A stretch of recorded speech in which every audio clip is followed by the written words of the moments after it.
ప్రతి పార్లమెంటులో సగం సీట్లు ఇవ్వాల్సిందే, మీరు గట్టిగా పనిచేయండి, మీ వెనుక మేమున్నామంటారు అధ్యక్ష. ఎట్లయితే ఎన్నికలు సమీపిస్తాయో అప్పుడు సమావేశాలైన తర్వాత అంటారు, లేదు సగం కాదు కానీ పార్లమెంటుకు 2 సీట్లు మాత్రం గ్యారెంటీ ఇస్తాం, మీరు మేమీ ప్రిపరేషన్లలో ఉండని చెప్తారు. ఇక చివరికి నామినేషన్ల దగ్గరకు వచ్చంటే ఇక కాదు, కొద్దిగా అడ్జస్ట్ అయితే లేదు, ఒత్తిళ్లు ఉన్నాయి, ఆ 15-20 సీట్లు ఇస్తారు అధ్యక్ష రాష్ట్రం మొత్తం మీద. ఇక దాంట్లో కూడా ఏమిస్తారు అధ్యక్ష, హైదరాబాద్లో 5 సీట్లు ఇస్తారు. ఆ హైదరాబాద్లో రాహుల్ గాంధీ గారు కానీ రేవంత్ రెడ్డి గారు కానీ ఎవరు నిలిచినా కూడా గెలిచేటటువంటి పరిస్థితి ఉండదు.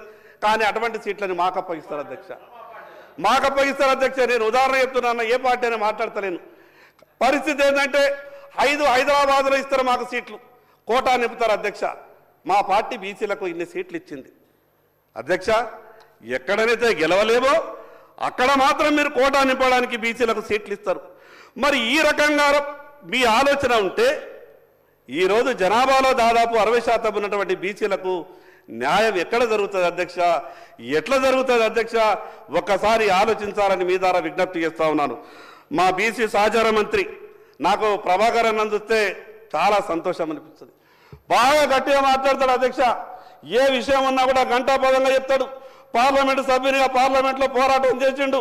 ఈ తెలంగాణ రాష్ట్ర శాసనసభకు ఎన్నికైన తర్వాత మంత్రి అయినాక నేను సంతోషపడ్డా.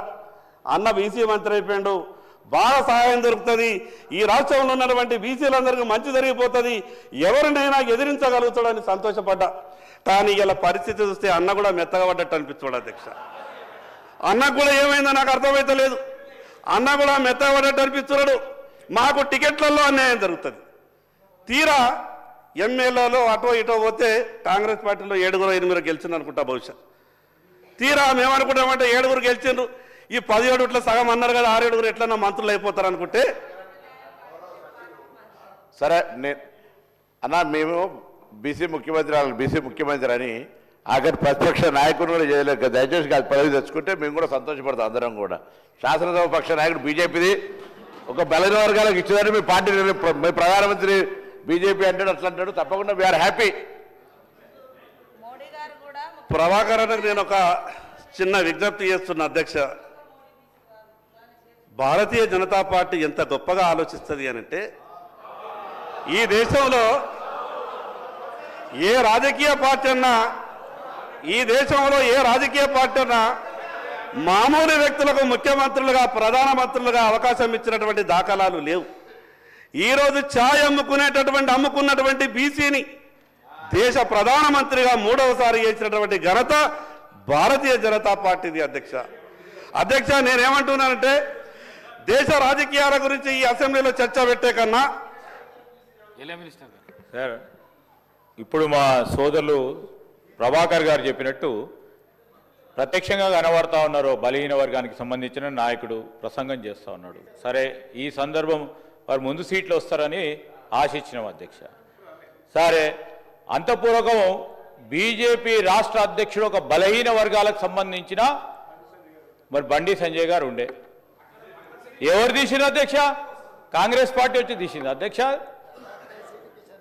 ఈరోజు బలహీన వర్గాలకు సంబంధించిన కేంద్ర మంత్రిగా ఉండే బండారు దత్తాత్రేయ గారు ఏమైంది అధ్యక్ష?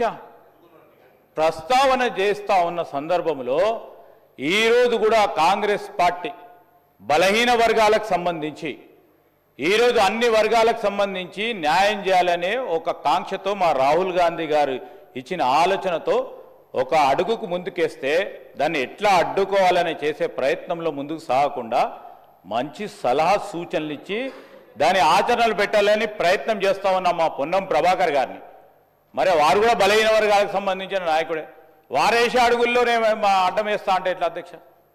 దయచేసి మా సోదరులను కోరుతాను, ఆదిలాబాద్కు సంబంధించిన శాసనసభ్యులని చాలా బాగా మాట్లాడతారు అధ్యక్ష శాసనసభలో.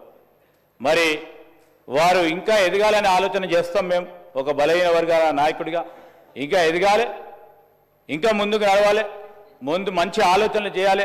ఆలోచన ప్రక్రియ మా అందరికి కూడా చెప్తారని మేము ఆశిస్తా ఉన్నాం అధ్యక్ష.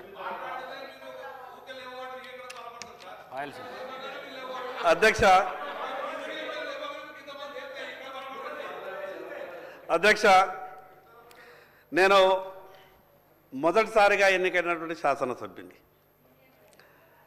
దయచేసి నేనేమైనా తప్పులు మాట్లాడితే దాన్ని సవరించండి. మీ ద్వారా ప్రభుత్వానికి ఒక విషయం చెప్పదలుచుకున్నాం. సరే, ఎన్నికల సమయంలో రాజకీయ ప్రసంగాలు, ఓటర్లను ఆకర్షించడానికి రకరకాల వ్యవహారాలు అవి సహజంగా జరుగుతున్నాయి. కానీ నేనేమంటున్నానంటే ప్రజలు మీకు అధికారం ఇచ్చారు. ఈరోజు అధికారం ఇచ్చిన తర్వాత కూడా మీరు తప్పించుకునే ప్రయత్నం చేస్తే ప్రజలు క్షమించరు. అధ్యక్ష, ఎంత అన్యాయం ఉన్నదంటే మీకు చెప్తా. 2014 కన్నా ముందు మేము అనుకుంటుంటే ఈ సమైక్య ఆంధ్రప్రదేశ్లో బీసీలకు అన్యాయం జరుగుతున్నది, మన రాష్ట్రం మనకొస్తే అన్ని రకాలుగా న్యాయం జరుగుతుందని బాగా ఆశపడ్డాం అధ్యక్ష. ఆశపడడమే కాదు అధ్యక్ష, తెలంగాణ ఉద్యమంలో ముందు వరుసలో ఉండి పోరాటం చేసింది బీసీ బిడ్డల అధ్యక్ష.